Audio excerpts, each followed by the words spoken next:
Welcome, Daniel, to our discussion today on how to kind of overcome those doubts and blocks with creativity. So I'm going to hand it over to Daniel and mute myself. So here we go. Oh, you don't have to. You can always talk as well. Well, thanks everyone. Appreciate it. Of all the topics to pick, of course, when the idea of these coffee shops came up, I was right in the middle of just a major creative block. Just several weeks of just grunged up thinking and processing and so I was like going, let's talk about that. That sounds fun. But that's kind of the point, I think, is so I've been I've been an artist for about professionally for almost 20 years now, and I think the one thing you start to learn slowly at first, and then over time you get a little more comfortable with it, is this idea that creative blocks are they're just a natural part of the process. They're not something to be avoided. They're not something you can avoid. They are a sign that your creative process is healthy and functioning. So it's a weird process of learning to kind of embrace the fear and the doubt and kind of lean into when that comes in and move forward. It's a silly metaphor, but I think it works. I was thinking about it during the stock market crash back in 2008, and there's this this story of like when the stock market's dropping and people who are invested in it, everyone gets afraid. And there's some people who they give into their fear and they sell their stocks and they get out of the market and they're trying to be safe and protect themselves. But all they're really doing is locking in the loss, locking in what the feeling of the fear. They're just basically saying, I'm this afraid and I'm going to stay there. And I'm not going to go ahead. So anything that ever happens to recover, they're trapped. Then there's other people who, their stocks and the market's dropping and they still feel that fear, but they don't just sell and run. They listen to the fear. They kind of learn from it. They try to look for the opportunities. Why am I afraid? What is it showing me? And those are the people who tend to recover from it. And I think it's an interesting metaphor for making art. I know it's the idea of money and making art, but it works, I think. You can either, when you have creative blocks and doubts, you can it's really a sign of a professional artist, and difference from an amateur or casual artist and someone who's doing it for a living is the casual artist will feel those blocks and fears and will take it as a sign to stop. And the professional feels the same fears and says, okay, what does this mean? And where do I take that? And works through it and recognizes it's just part of it. I'm not sure here, like, if anyone wants to jump in and just throw in any feedback, I can ramble on any topic and keep going. So if anyone wants to just stop me and say, let's talk more about that school. Otherwise, I'll just keep moving. Daniel, I do have a question on it. So I think about, and I'm not a professional creative, but I feel like those roadblocks or there's doubts, even just in the other work that I would do, like planning the conference or figuring these things out, is sometimes it's almost like this afterthought of, oh my gosh, I'm in this sense of doubt now, or I am at a roadblock. So for you, it's not like in an instant, I realize I'm at a block or a doubt. It's something that kind of comes over, whether it's a few days or over time. Like, how do you, I guess the question there would be, for you, when do you realize you are at that block or you are at that doubt and recognize it? It's funny. It does take time. I don't know how many times I've gone through, creative blocks, in my life, but every single time it kind of takes you by surprise and suddenly like, oh, and sometimes it's, sometimes it's quick. A lot of times it's over the course of days or weeks, and it can depend. if I don't I don't work on a consistent basis. I'm not like doing every morning I'm getting up and making art for 3 hours and then moving on. I kind of go through phases, seasons, where I'll be really productive for 2, 3, 4 months, and then I'll stop and I'll switch to something else, and then I come back. And usually it's when I come back, um, that's when I'll start to hit that. I very rarely can I come back to making art and just like jump on that horse and ride it. It's always, always getting, another metaphor, always getting thrown off the horse. It is funny though how it can still surprise me though. Like it's like I'll be going for like the first sign. I've started taking notes, so that I'm a big one of notes. I have tons of notes, and one of my first signs is, so I'm a photographer. If I can't focus the camera, it's not that there's a problem with the camera. There's a problem with it's me. It's a weird thing where I'll be working and going, nothing is in focus. What is wrong with this? And and it's really myself getting in the way. It's really, I'm out of touch with the camera. I'm not working with the tool. I'm sort of, I'm a little rusty. My hands are, it's been a little while, and I'm making silly mistakes or that, but it comes across as, this, it's kind of a funny thing. I say it's like, usually, you're running to a block like this when you get those doubts coming in your head, and they can be go range from silly, like, I've forgotten how to focus my camera, which is ridiculous, but you sit there really going, that's it. I don't know how to do it anymore. I can't, it's not working.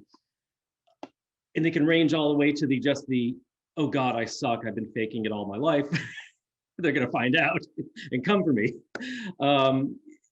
And that's why I've kind of had to write these down. So make like a little list for myself. When I start saying this to myself, it's not that I forgot to focus or that I suddenly have lost all my ability. It's that I'm working through this phase of work. And I would guess that applies to like I code my own website. If I haven't done it in a while, I come back, I'm like, oh my God, what the heck? Same thing. And then eventually it starts to click and you kind of work through. I think of it, I have this image in my head of like literally of like machine parts rusted, and they haven't been used. And it's you got to work through it. You got to loosen the grit, and it's not comfortable. You're grinding these gears against each other, trying to get that rust out, but it's necessary. And so and if you didn't feel the doubt and the fear, you wouldn't be going through that process. And I think that's sort of for me, the biggest lesson of it is it's not a flaw of the system. It's not a warning. It is a unavoidable stage of a creative process. There just is a stage where you will go through doubts and fears about what you do. And that is, when you start to recognize it, you start to not look forward to it. It's like, that's kind of weird, but you're not as intimidated by it. I think, it's sort of the actor going on stage and the stage fright, it's not something, oh God, I'm terrible, I can't do this. It's, oh, I'm getting ready to go on. I'm getting ready to get out there. Stage fright isn't, I'm afraid, it's my energy is getting up, and I'm reading it as a fear, but it's really me getting ready. It's me. I'm going into a space that's not safe. That's the whole point of it too. That approaching that.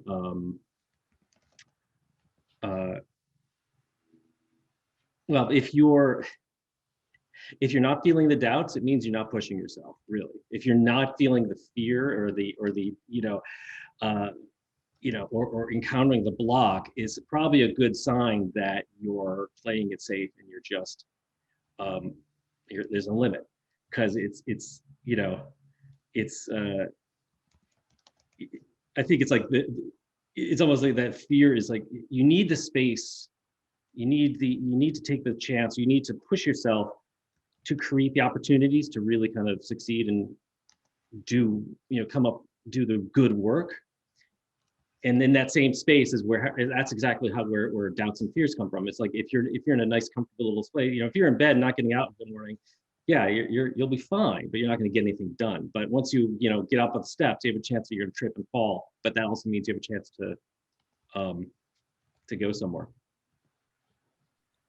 What is and so anybody else can jump in here too, so feel free to, but I was good. So when you start feeling like you're hitting that block, or or that fear's creeping in, or you can't focus your camera, what are the steps or the things that you do to kind of rein it in but not back away, I guess, because you don't want to necessarily back away from it? For me, the main thing is just keep going. So if I can't focus, if literally, like I'm unable to focus the camera, it's just to, just keep doing it. Just keep pushing it, and it will go away. I think there's a lot of artists. I have quotes all over the place from one, but Ray Bradbury, the science fiction writer, he talked about writing. He wrote every day, and he's like, well, he does it not because he's great and prolific. He does it because he's got 2 or 3 good stories in him a year, but he doesn't know which one are going to be good until he writes them. Like, he has to write every day, and he's like, yeah, 99% is crap, but the only way I can get to the good stuff is by writing the crap and getting it out of the system, and then he'll find, oh, there's a good one, but it's not like he just sits there and waits and, brilliant idea, let me write it. It's working through the things, and I think sometimes it's just uncomfortableness. Like, I haven't done it in a while. Oh God, getting into the zone of it, getting comfortable again. And sometimes it's a good sign, actually, that you're attempting something that might be making you uncomfortable. And so that's where leaning into it is a positive thing. Because if it's just getting through it, leaning into it gets through it. But if it's that you're accidentally kind of on the verge of, like, oh, something that makes you a little nervous, that's where it's like, that's where some interesting stuff happens. And Anna, you did you have a? Yeah, I'm curious. So when an accountant, or a project manager feels, anxiety or some kind of imposter syndrome, Mm-hmm. the fear is that maybe I'm a sucky accountant or I'm a sucky project manager. Right. When a writer or an artist or a sculptor, has that experience, it's like, maybe I'm not who I say I am. Mm-hmm. Maybe I'm not an artist. Maybe I'm not a writer. Right. Or we might even have, I'm not truly this until I've done that, until I've been published by this house, or until I've sold something. And Right. so the conversation is much more existential. Mm-hmm. And I'm curious, just, your thoughts or experience with that kind of a conversation and that kind of block where you question who you are. Oh yeah, that's you get comfortable with that idea. Like, that's all the time. I having that feeling of, imposter syndrome, or just in general, either I'm a complete fraud, or I'm just a hack. I think those are the variations, right? It's like, yeah, I can do this, but I'm barely confident. Or why did I shouldn't have, I should have just gone to, gotten a normal job somewhere else. And it for me, well, it's funny because I talk about it, I'll go and I'll vent to my wife, and I'll go through one of these and go, oh God, this is so stupid. Like, what? I mean, I don't know. It's like every month, I think I had to go through a moment of, I used to be a graphic designer. Why did I give up? Why did I give that up? Why did I stay as a graphic designer? And I know all the reasons, and I wrote them down so I can read them when I need to be reminded. but she's learned now to kind of laugh at that and go, okay, so you're getting close to doing something good, aren't you? She's like, because it's always, she's, you know, when the worse it gets and the more existential it gets, she's like, yeah, usually it means like the next day, then you come back and go, oh my God, I did something great, or not great, but something I'm really, you know, happy with where I went through. I think it's a, you know, that idea of like, you know, sometimes it's just like a self-doubt, but sometimes it's like oh, I'm not real until this happened, this external validation happened. You got published, you got the gallery show, you got whatever, you know, and everyone has, I don't know what an accountant's version of that is. I'm sure you're not a real accountant until you get audited. I don't know. There's something, I'm sure. Some badge of honor. And I think it's like, yeah, you're not a real artist or writer or creative until you doubt yourself and you keep working anyway.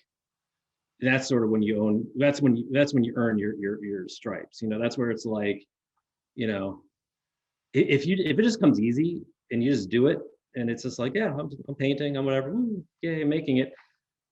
That's nice. I don't know any artists who are like that. Like at least any who are worthwhile to me. The ones who are they're the ones who kind of like, you know, they went through that and then suddenly one day going, what the heck, and they just threw everything away, or you know, they struggled with that. And I think, I guess that's what my feeling is. It's not a sort of a dealing with doubt. It's almost like the doubt is like a side effect of, or the fear is like a side effect of the, it's like you're becoming aware of what is possible, and that scares you a bit. It's like you start, and that might be related to like that feeling of maybe I need that validation of being published or being in a show. It's like it's that sense of, oh, you know, it's not just this small thing that I'm doing in my studio. There's some idea, there's something bigger. It's something kind of, you're sensing it, and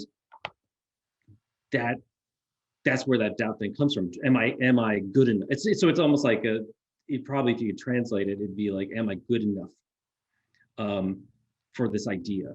You know, Ira Glass from NPR he's a great video on. He talks a lot about this, and but his point was that it's like when you have sort of this artistic vision or sensibility, often you feel like a lot more doubt than someone who doesn't, and it's because you recognize how far your skills need to go to achieve the vision. You have the idea in your head somewhere of what you want to achieve, even if you can't spell it out, you sort of sense it, and you know how far your skills are from that, and you feel kind of that gap.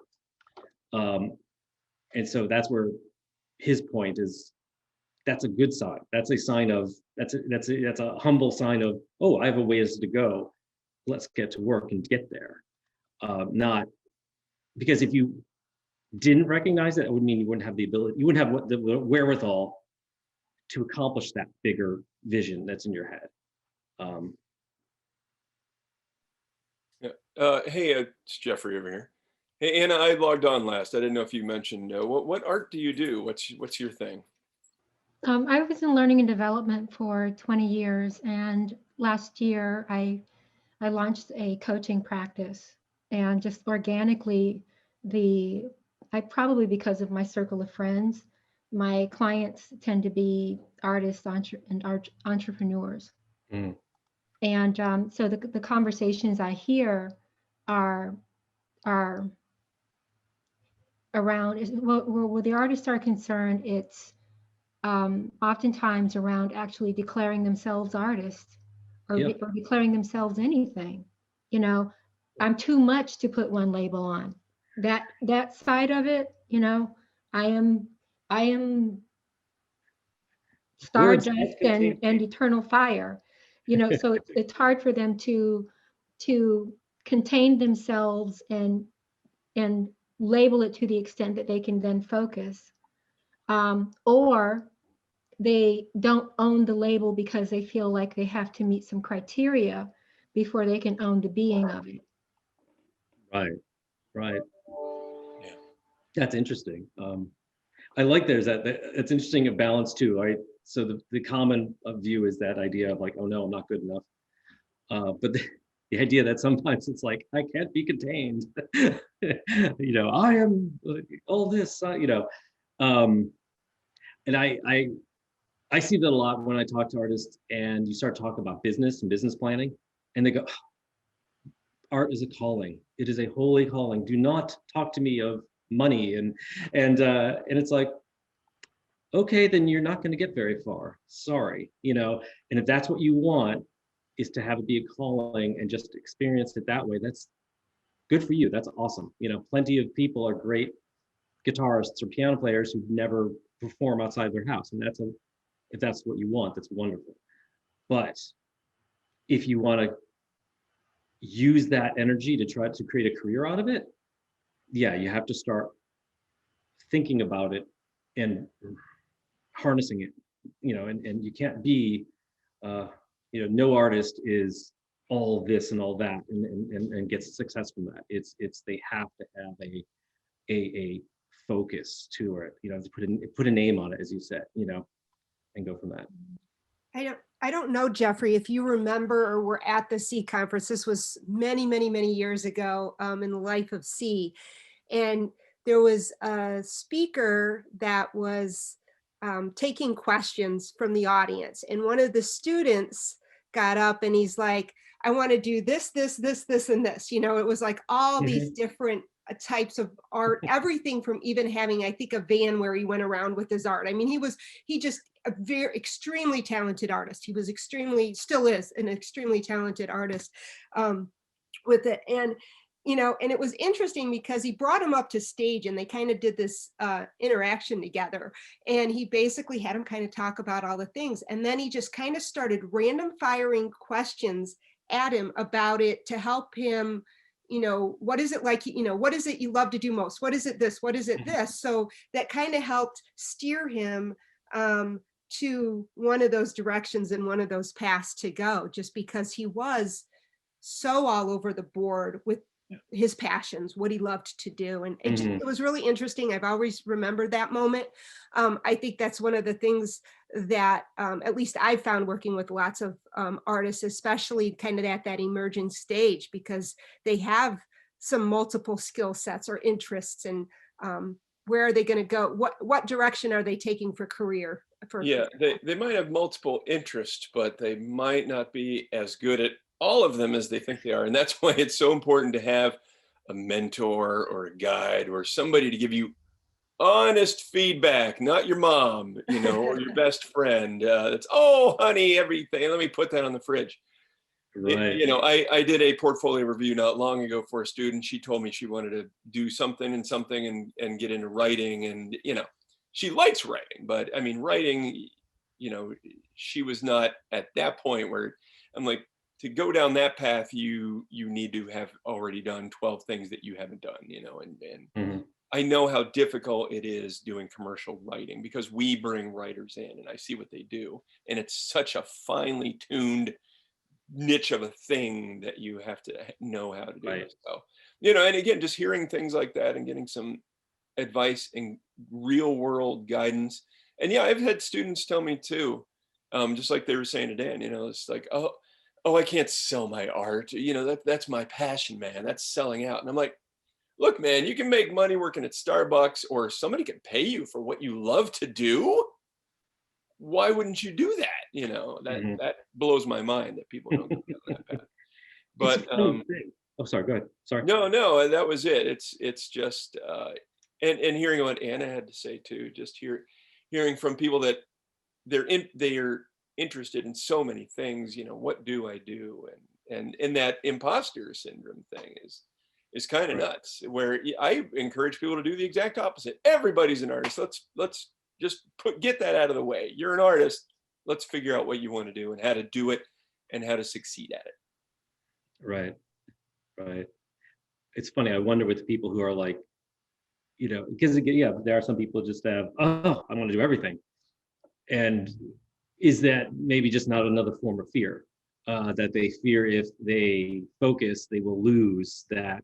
I'm sure it feels awesome to think you're great at so many things. I don't have that luxury, but I'm sure that's a nice feeling. And like, oh no, but if I focus down on this one type, I'll tamp it down and the fire won't come back.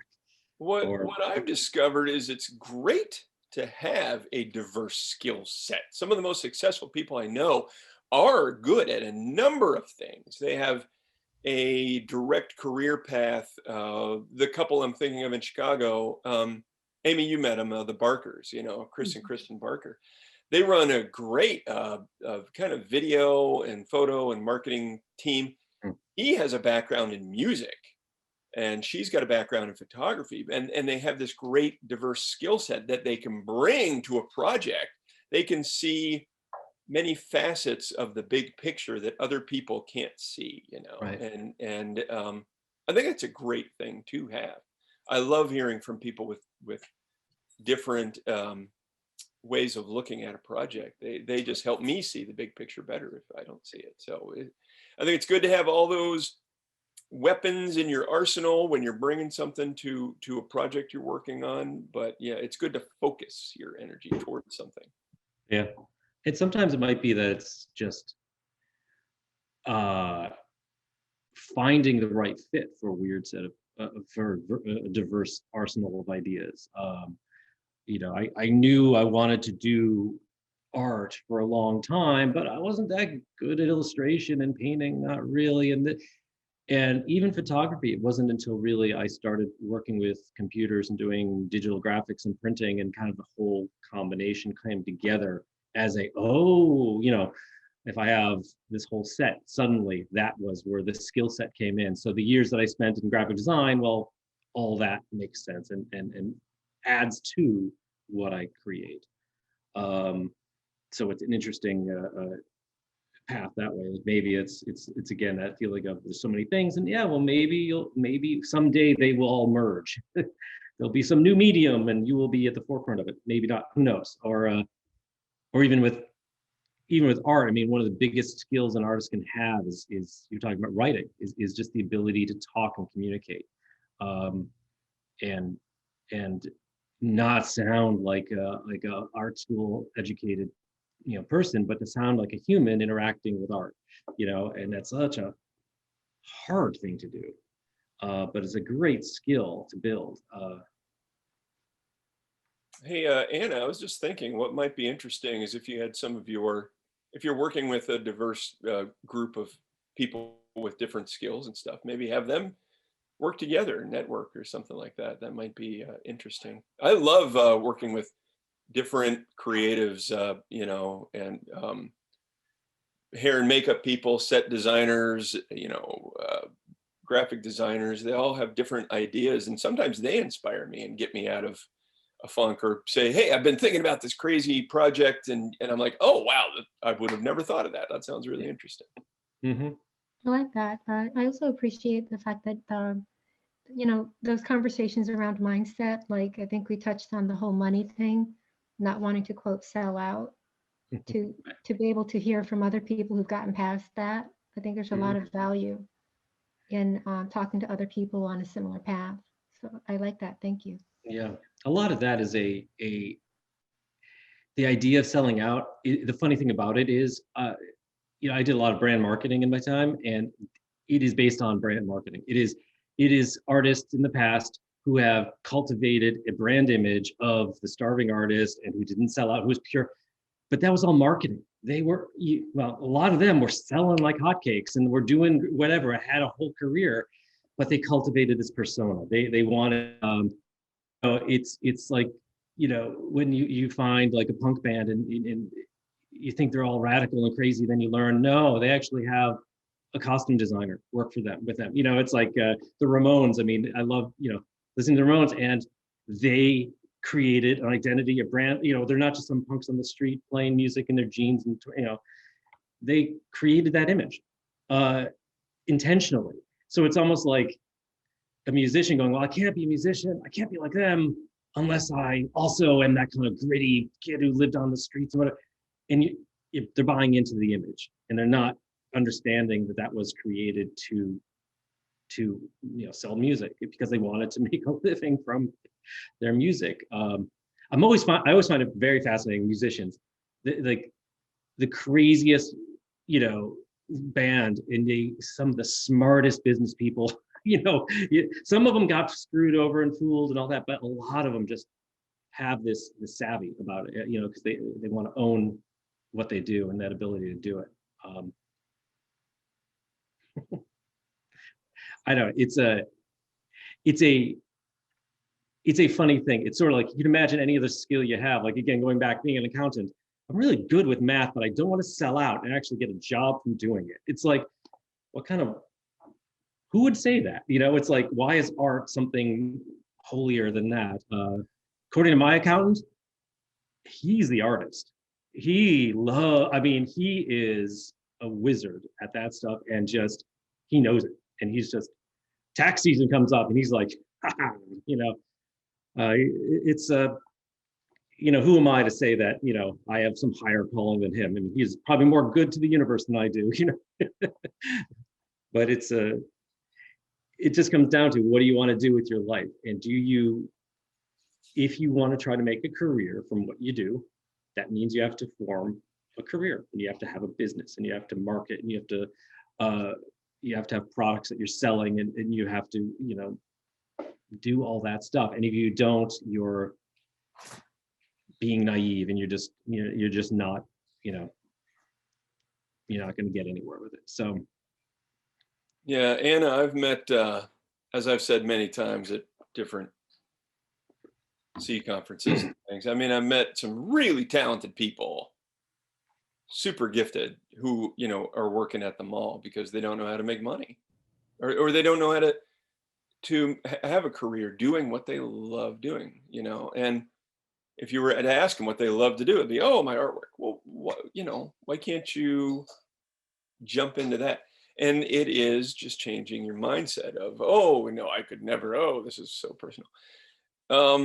With me as a photographer, I am amazed that I've made a career and a life and a living doing what I love. It blows my mind. It is so amazing and fascinating to me that my camera has opened so many doors, and I've gotten to go places I never would have gotten to go. I've been, you know, around the world 5 times because of my camera. I'm not smart enough for any other reason. I have no other skills that I can think that would allow me to do that. It just fascinates me that I have gotten to do these things because of my art.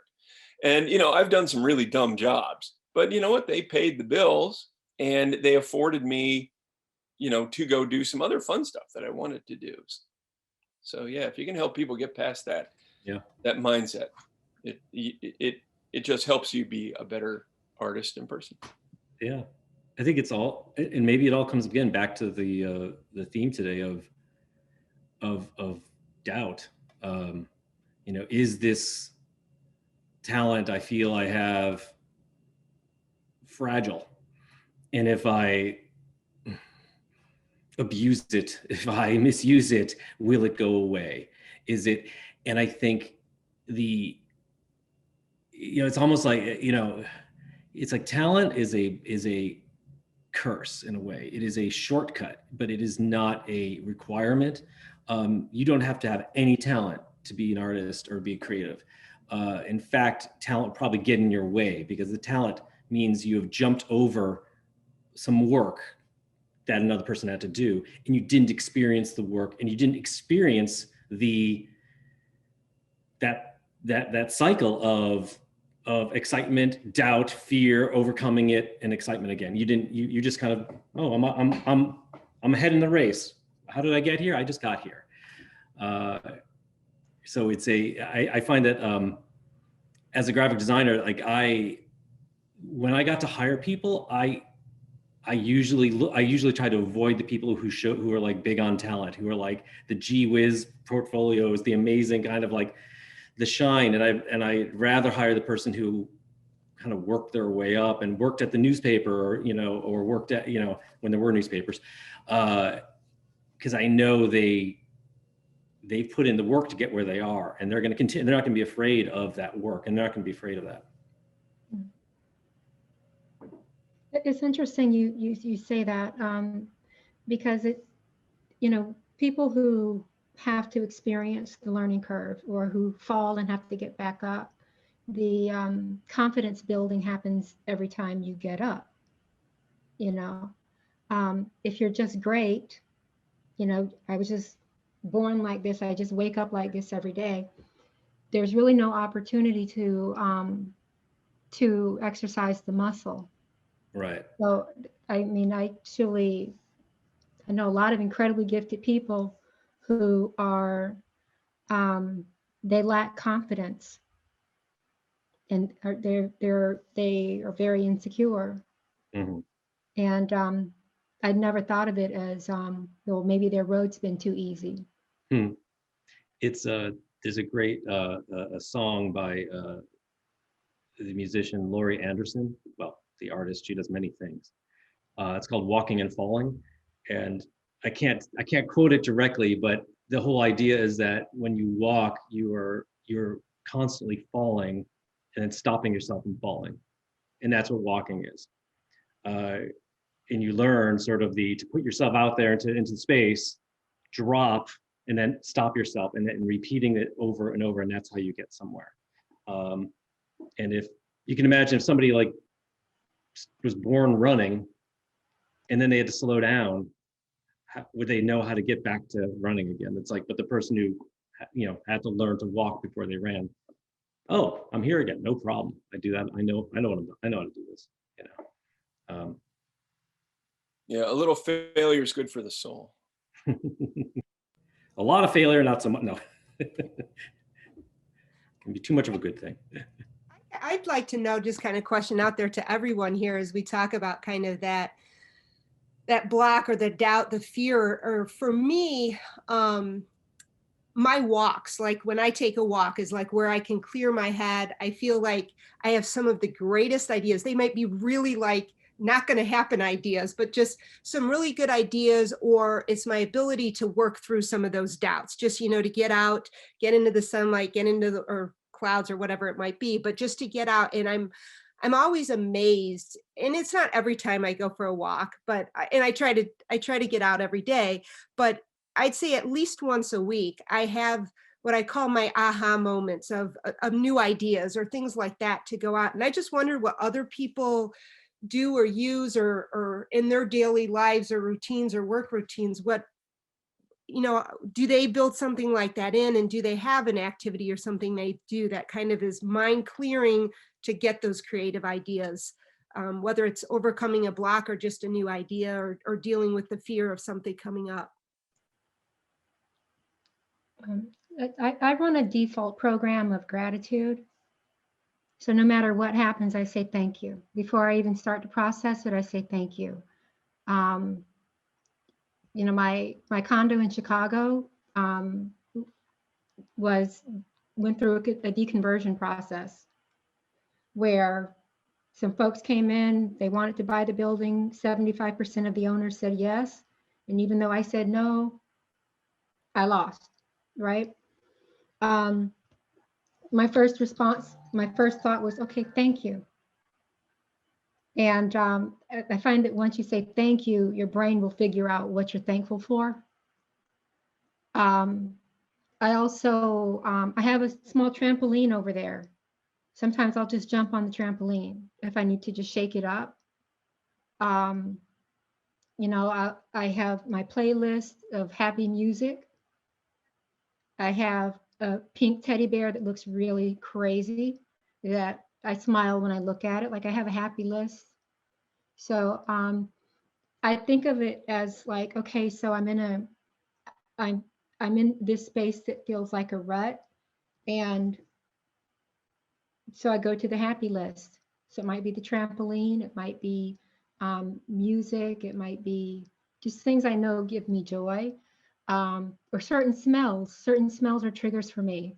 I'm vegan, but I love the smell of bacon.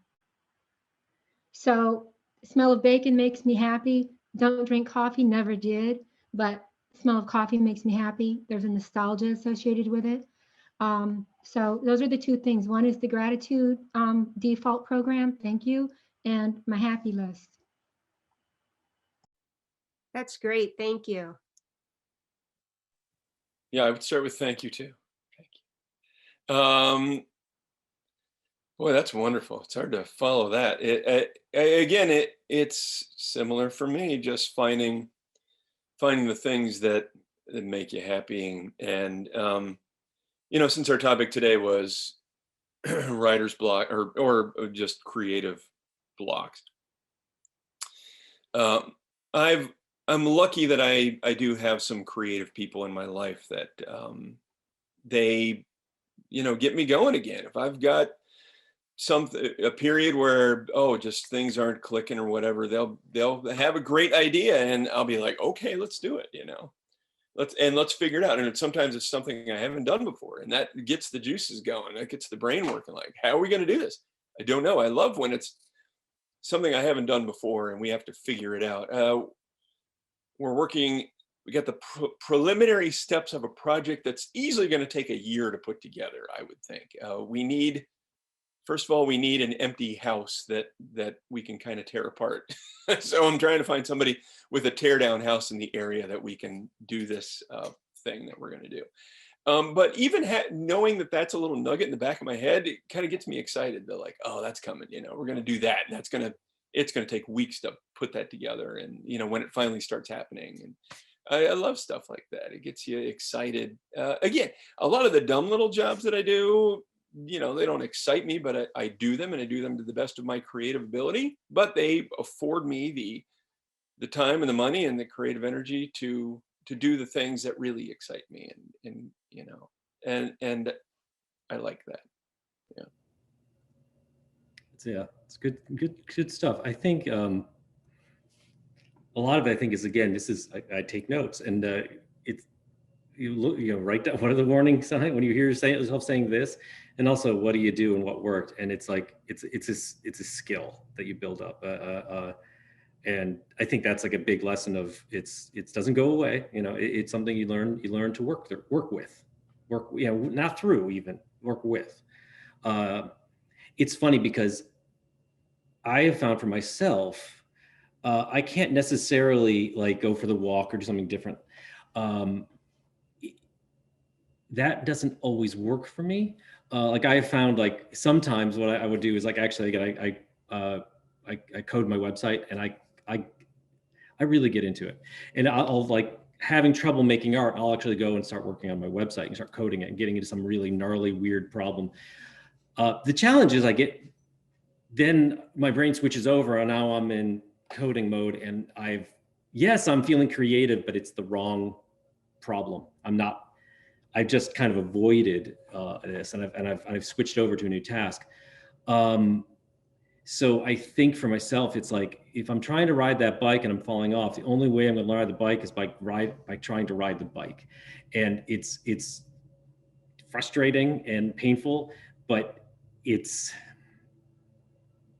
I want to get that bike moving, I have to just keep doing it. And I almost always find I have yet to experience the time where it went away. So it takes time sometimes. Like I said earlier, just a month ago or so, it was like I was going through 2 or 3 weeks of just like, everything. Just, all right, I made a lot of crappy art. It was just awful stuff. And then until one day I didn't. I was not just got to sit down and doing it. Wait a second. That's kind of good. and then I was through, and then the clouds broke, and boom, there I go.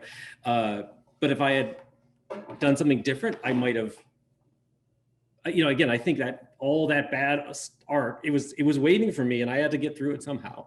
And I either can, close my nose and just shovel all the crap away, or, do something. Although music is a good one. Some of the superficial things like that, not superficial, but like changing the environment a little bit. So as a photographer, changing your lens, just all right, do, whatever, get something different, change, just kind of shake it up a bit, use different tools, try and do the same thing, but approach it from a slightly different angle.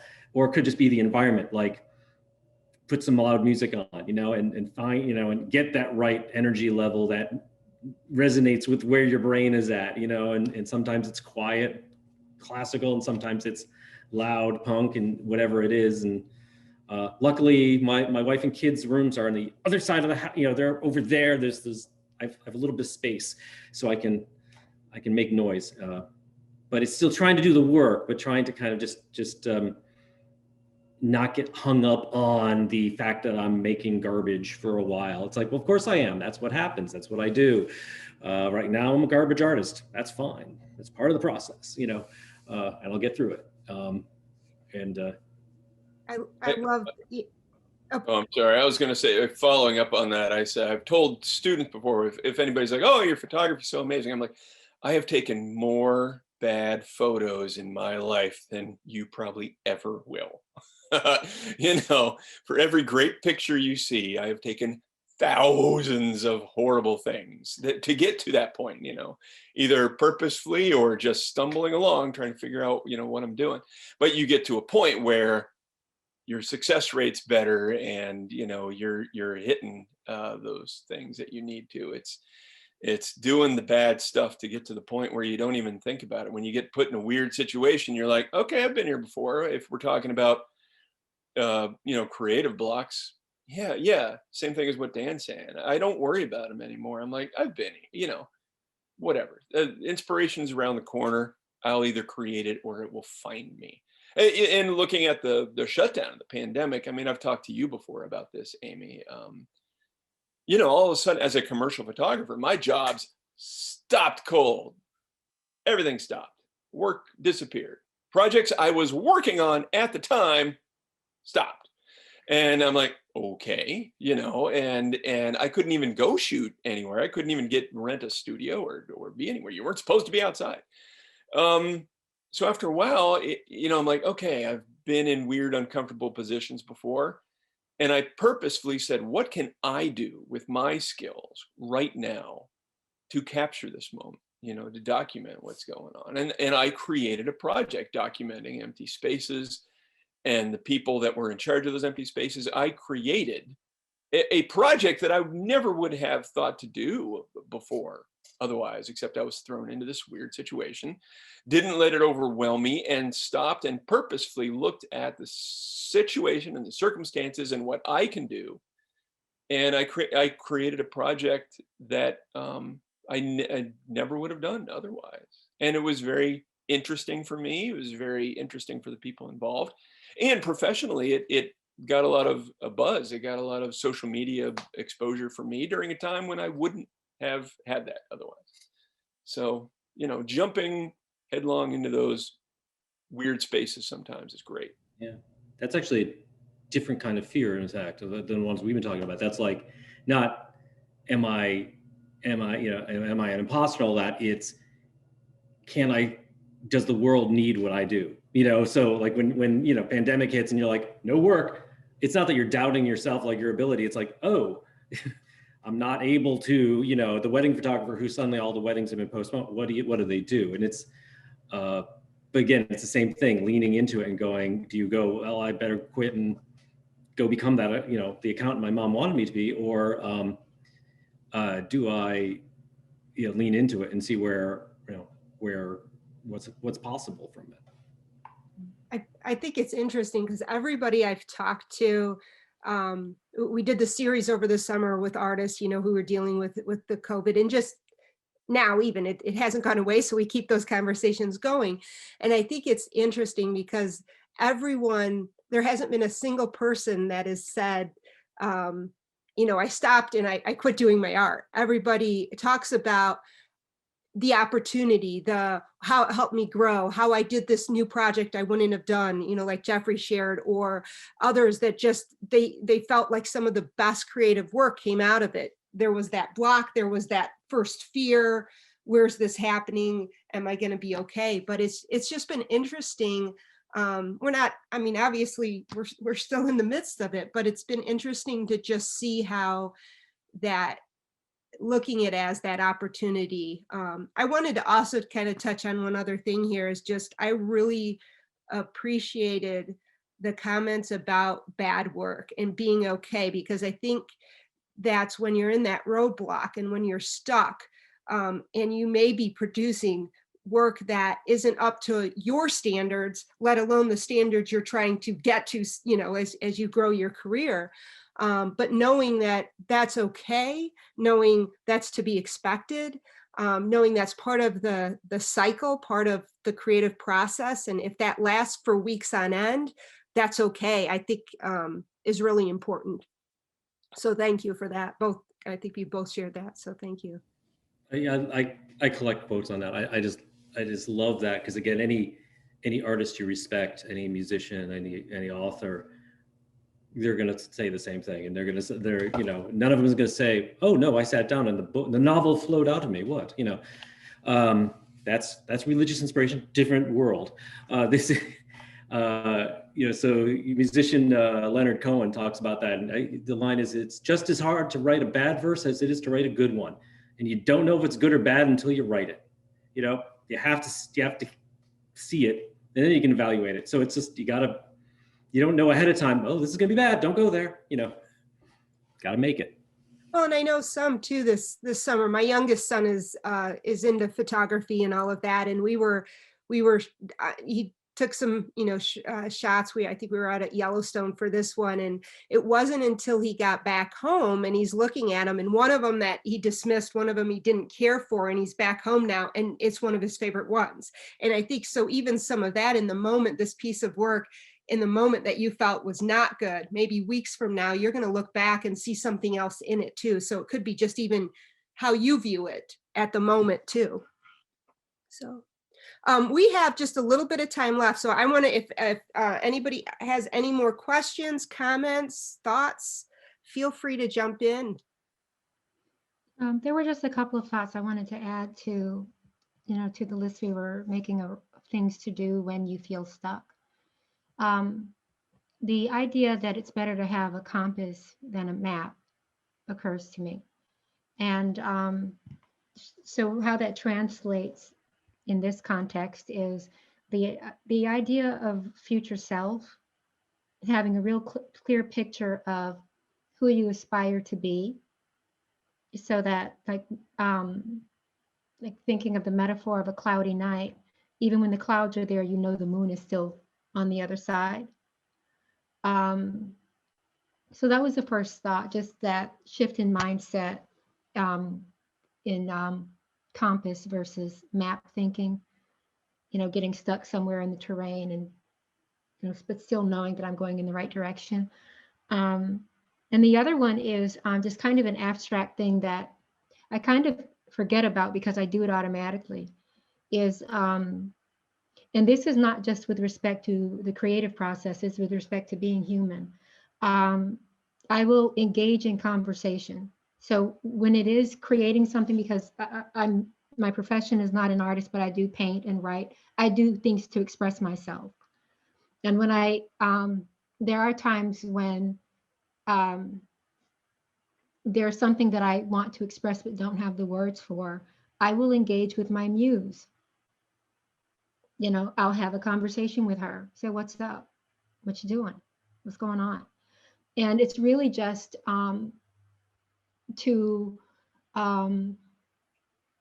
just acknowledge that there's some kind of energetic force, there's some kind of capacity, there's something that may be within me, may not be within me, may be a gift, maybe, you know, but there's this energy that I can access and engage with.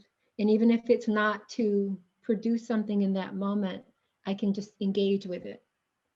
So sometimes I will just speak to that energy, and I'll give it a name and talk to it. Yeah, that's great, Anna. Thank you.